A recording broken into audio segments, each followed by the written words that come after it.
Hello and welcome. Today I'm making a fun little card today with a penny black stamp. This was released a few years ago, but it's one of my favorites and I thought I'd color it up today. I'm going to start with my W's. I'm going to use W7, W5, W3, W1, and W0. I'm going to start with my W5, and where the artist put these dark lines here where there's like stripes, I'm going to go ahead and add in a little bit of the W5, and I'm just flicking in towards the center of the cat.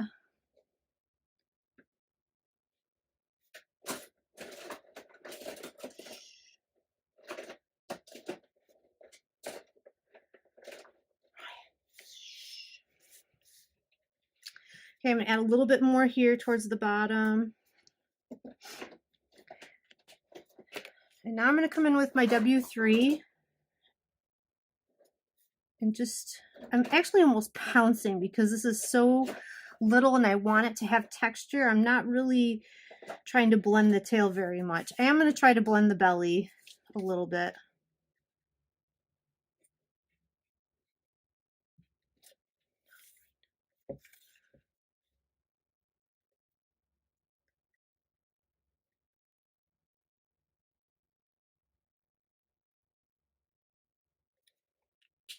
Now I'm coming in with W1.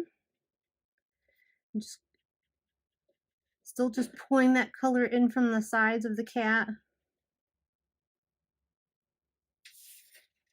Kind of leaving the feet white because I like that look. And W0, I'm going to do the cat's belly. And it's just a real easy blend out from W1, so it's real easy. Down here, I forgot about the tail.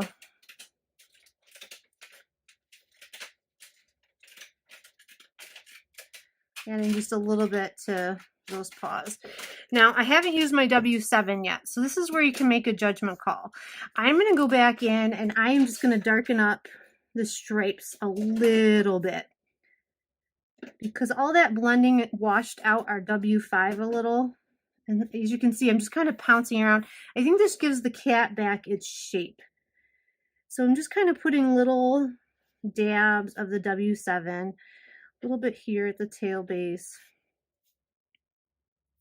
If you want to skip this step, I think it is more than acceptable. I might even do a little bit on the paws. There's a stripe here on the paw. Taking RVOO and adding a little bit to the cheeks. Okay, for the next thing I'm going to color is the stool, and I pulled out R39, R29, R24, and R14. And where the cat is standing, I'm going to put R29, and I'm just going to do little flicks out, and this is creating a shadow from where the cat is standing. In my mind, that should be the darkest part. And then this here is going to be the next darkest part underneath this part he's standing on. And then I'm going to go to R29.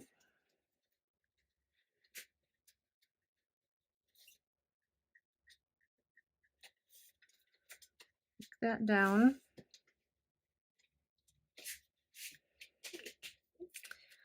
R24.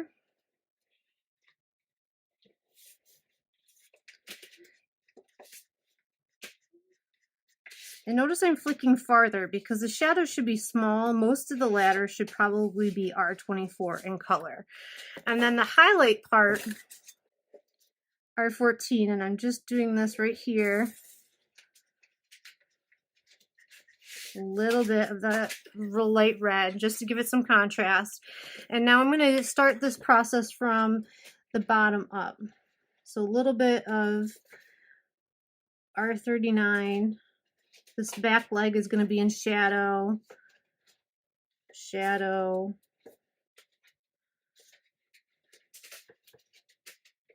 All of that should be in shadow.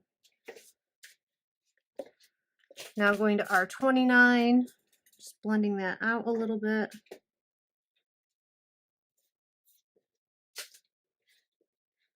And I'm going to do this whole back leg in R29 because that definitely should be lighter, or I'm sorry, darker.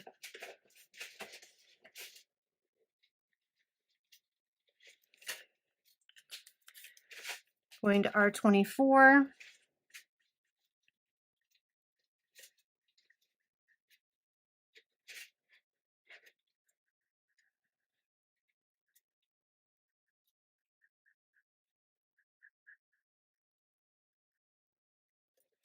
And lastly, our 14.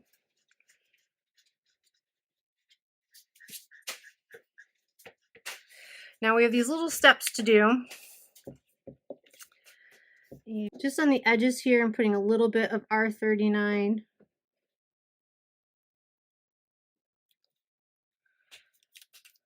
And then R29. You do not need to do this. I don't know. I do this, but it doesn't mean it's...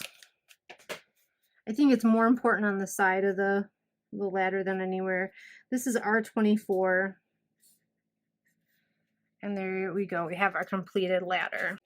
All right, for the cage, I picked out some unusual colors. I picked out Y28, Y26, Y15, Y13, and I also picked out E13. And I'm going to use this in the deepest, darkest parts of the shadow. So I'm going to set that down for now. I'm also going to set down Y28. I'm going to focus on these three at first. So the bottom of this cage, and my first instinct was to make this cage silver, but my cat is gray, and so I didn't want all that silver gray color on my card, so I decided to go with a gold to be a little bit different. And in here, this edge, I'm adding Y26.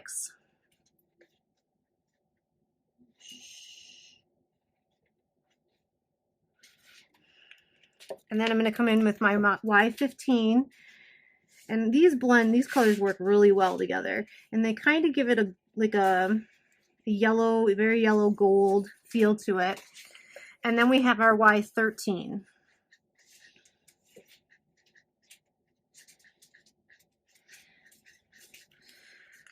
Now, just to deepen this up a little bit, I'm going to take Y28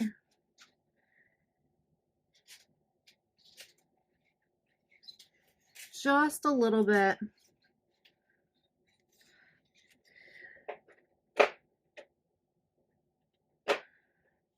I love E13 as a shadow and yellow. So I'm just in very teeny bits putting a little bit of E13 on there. And then I'm going to blend that out with my Y28.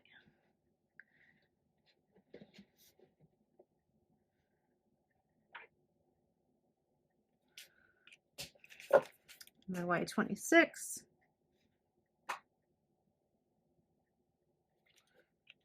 My Y15.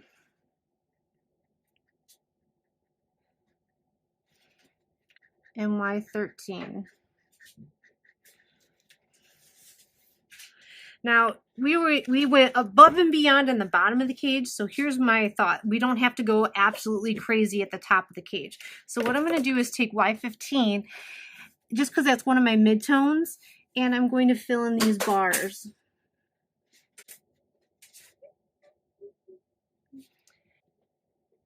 And I'm just using the lightest touch to fill these in.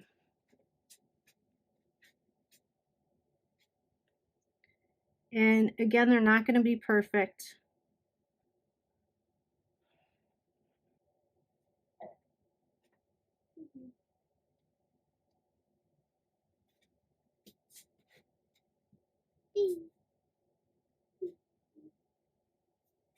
There we go.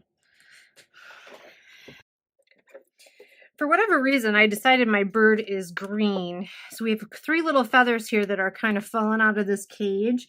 So I don't know, green little parrot. Just kind of as a nice little color to go with our red and our yellow here. So I'm just taking a little bit of Y17, a little bit of, YG17 and YG13 to color in those feathers. And in my imagination, I imagine that feathers have like this little iridescence. So I'm taking my Stardust pen and I'm just kind of dotting a little bit of stardust on them just to give them that little bit of shine, because you know that's what feathers do. Want to bring our attention to them too, because they're the joke, right? And then lastly, the last thing we have to color here is the ground. Now I usually do my grounds with warm grays, but I did my cat in warm grays, so I wanted to find something different. So I'm using my my brain and my mouth are not connected. I'm using my E44. And where I feel like it would be the darkest, I'm putting down a little bit of E44. And then with my E43, I'm starting to flick that out and join in my little puddles here that I created. So this is going out a little farther. And then as we get out farther, my E42. And now we have a floor for our ladder to stand on. Like that needed to go back a little farther.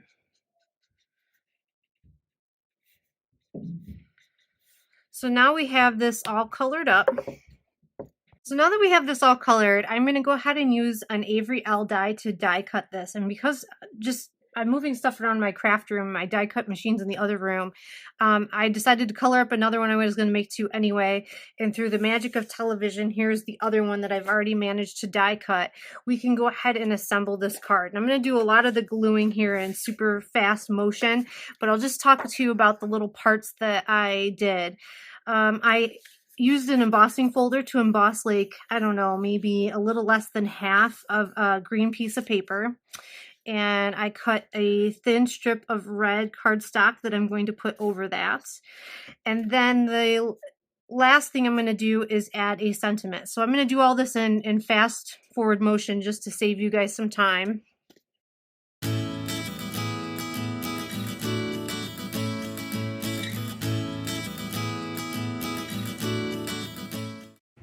All right, now that we got it all glued together, this is what it looks like. I love this little bit of texture here around the edge. It doesn't add a ton, but at least it gives it a little bit of, you know, interest in the background. The joke is a little birdie told me how old you are, and then on the inside it says, so I ate it, happy birthday. So it's just kind of a little silly joke. I used a ruler and a black marker to add a little bit of string, just so the cage was not floating there in the open. And there we go, we have our nice little finished card. Thank you for joining me for another crafty little project. I hope you are getting some craft time in today, and I look forward to seeing you again soon. Have a good one, guys. Bye.